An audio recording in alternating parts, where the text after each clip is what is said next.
नमस्कार शेतकरी मित्रांनो, आज आपण रत्नाकर काशीद यांच्या शेतीमध्ये आलेलो आहे. तर शेवंती पिके, तर शेवंती पिकासाठी आपल्याला एक गोपंचंगा द्यायचं आहे. तर शेतकरी मित्रांनो, गोपंचंगा हे नवीन प्रोडक्ट्स आलेलं आहे. गोपंचंगा हे 3 मिलीमध्ये पॅकेट आहे. तर आपल्याला हे 3 मिलीचं पॅकेट एका एकरासाठी वापरायचं आहे. म्हणजे हे नॅनो टेक्नॉलॉजीमध्ये प्रॉडक्ट आहे. तर 3 मिली आपण या पूर्ण प्लॉटला देणार आहे एका एकरासाठी. तर हे बनवायची पद्धत पण आज आपण कसं बनवायचं हे पण बघणार आहे. तर हे 3 मिलीचं पॅकेट आहे आणि हे गोपंचंगा बनवण्यासाठी आपण हे 15 लिटर पाणी घेतलेलं आहे. म्हणजे आपल्याला एका एकरामध्ये 15 लिटर पाणी स्प्रेसाठी घ्यायचं आहे. तर सर्वात आपल्याला बनवताना ही गोपंचंगाची 3 मिलीची पॅकेटची पुडी आपण अशी एकदा चेक करून घ्यायची.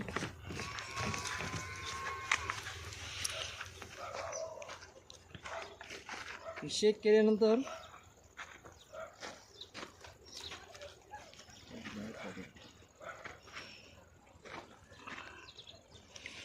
ही आपण या 15 लिटर पाण्यामध्ये ही 3 ml गोपंचंगाची पुडी टाकलेली आहे. म्हणजे गोपंचंगा टाकलेलं आहे.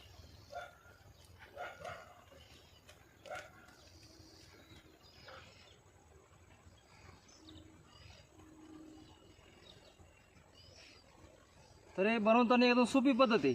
आपण 3 mlचं गोपंचंगा पॅकेट घेतलं आणि या बकेटमध्ये 15 लिटर पाणी घेतलं आणि यामध्ये आपण हे गोपंचंगा टाकलेलं आहे.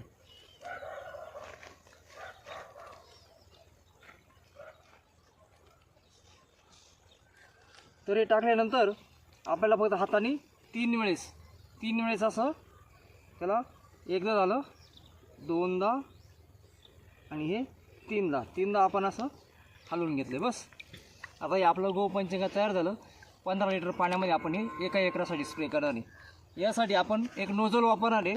त्या नोझलच्या साहाय्याने आपल्याला हे तो नोझल घ्या बरं एक मिनिट. त्या नोझलमुळं आपल्याला ते 15 लिटर पाणी एका एकरासाठी स्प्रे करणं शक्य होणार आहे.